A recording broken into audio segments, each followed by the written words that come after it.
ଦେଖନ୍ତୁ ଉତ୍ତର ଓଡ଼ିଶାରେ ଏବଂ ଝାରଖଣ୍ଡ ଅଞ୍ଚଳରେ ପ୍ରବଳ ବର୍ଷା ବିଗତ ଦିନରେ ହୋଇଛି। ତା ଫଳରେ ସୁବର୍ଣ୍ଣରେଖା, ବୁଢ଼ାବଳଙ୍ଗ ଏବଂ ଜଳକା ଏ ତିନିଟି ନଦୀରେ ଜଳସ୍ତର ବଢ଼ିଛି।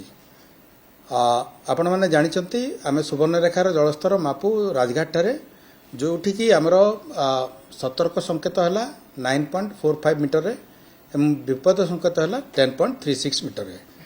ବର୍ତ୍ତମାନ 9ଟା ବେଳେ, ଆଜିର 9ଟା ବେଳେ ସେଇଟା 11.52 ମିଟରରେ ଅଛି, ଯେଉଁଟାକି ବିପଦ ସଂକେତ ଠାରୁ ଆହୁରି 1.16 ମିଟର ଉପରେ। ତେବେ ଏହି ଜଳସ୍ତର ବଢ଼ୁଛି କ୍ରମାଗତ ଭାବରେ ଏବଂ ଏଇଟା ଦିନ 12ଟାରେ 11.7 ମିଟର ହେବ ବୋଲି ଆକଳନ କରାଯାଇଛି। ତାପରେ ଏଇଟାକୁ ଧୀରେ ଧୀରେ ତାର ଜଳସ୍ତର କମିବାର ନେଇ ଆମର ଅନୁମାନ ରହିଛି।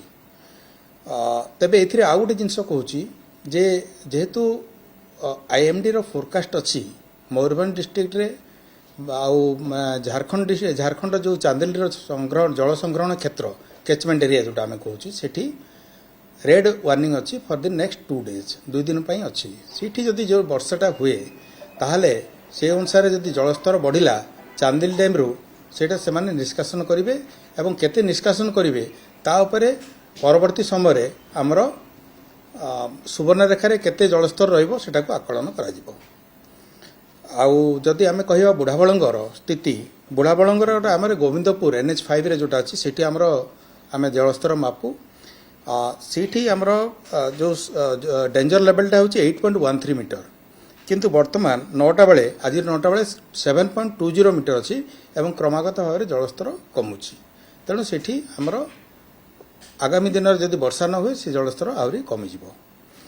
ଆଉ ଯଦି ଜଳକା କଥା କହିବା ତାହେଲେ ମୋଥାନିରେ ଆମେ ଯେଉଁଟା ତାକୁ ମାପୁଛୁ ସେଠି ଆମର 6.5 ମିଟର ହେଲା ଡେଞ୍ଜର ଲେଭେଲ, ଆଉ ବର୍ତ୍ତମାନ ଆମର 6.84 ମିଟର ଅଛି ଏବଂ ଏହି ଜଳସ୍ତରଟା ଧୀରେ ଧୀରେ କମୁଛି।